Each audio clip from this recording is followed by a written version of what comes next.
When it became law in 1944, the GI Bill provided a wide range of benefits for veterans returning from World War II, including low-cost home loans, education, and vocational training. And while it has undergone many changes at its core, the goal has always been to support those who fought for our country. The Supreme Court recently made some updates. This morning, we welcome Josh Jacobs, the VA's Undersecretary for Benefits, to talk more about those changes. Josh, good morning. Thanks for being here.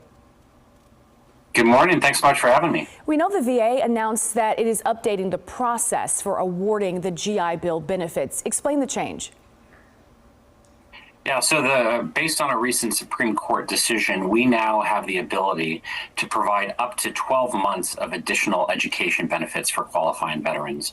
So for any veteran who served at least 2 periods of service that qualified them both for the Montgomery GI Bill and the post 9/11 GI Bill, they may have the ability to get an additional 12 months and based on our interpretation of the decision, may be able to get that restored additional time to use it.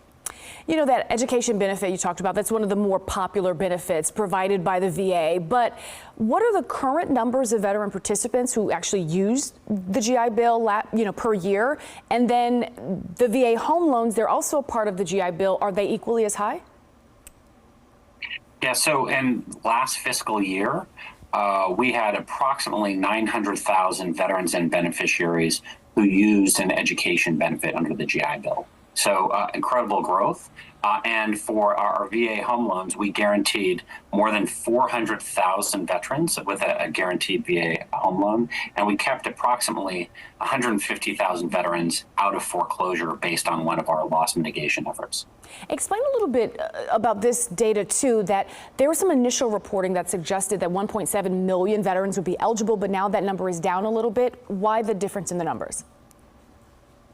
Well, when we read through the decision, we made a very intentional choice to be as expansive as possible. So we had a choice of implementing the Supreme Court's ruling in a very narrow way, or to try to do it as expansively as possible. And so based on our analysis of the data, we believe we have implemented it in a manner that is expansive as possible. And so we believe that will likely lead us to providing benefits for up to about 1 million or so veterans and their families. And ultimately, why did it take a Supreme Court ruling to give these beneficiaries their benefits? Well, let me first start by saying that every day we come to work at VA, we focus on one thing, which is providing earned benefits and health care to all of those veterans who have served this country. We work internally and we work externally with our partners to figure out how we can best accomplish that mission. And so the Supreme Court's decision is really a huge opportunity for us to rectify our previous understanding of the law and the decisions that we made as a result of that understanding. And we're thrilled that we now have the ability to help up to 1 million veterans and their loved ones by providing up to 12 months of additional education benefits. And Josh, for veterans that are impacted, how can they take advantage of these opportunities? Well, VA is going to be contacting each and every individual who may be eligible for these enhanced education benefits.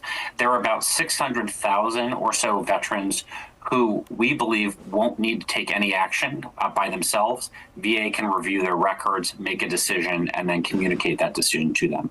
There's another 400,000 who will have to submit an application for additional benefits by October 1st, 2030.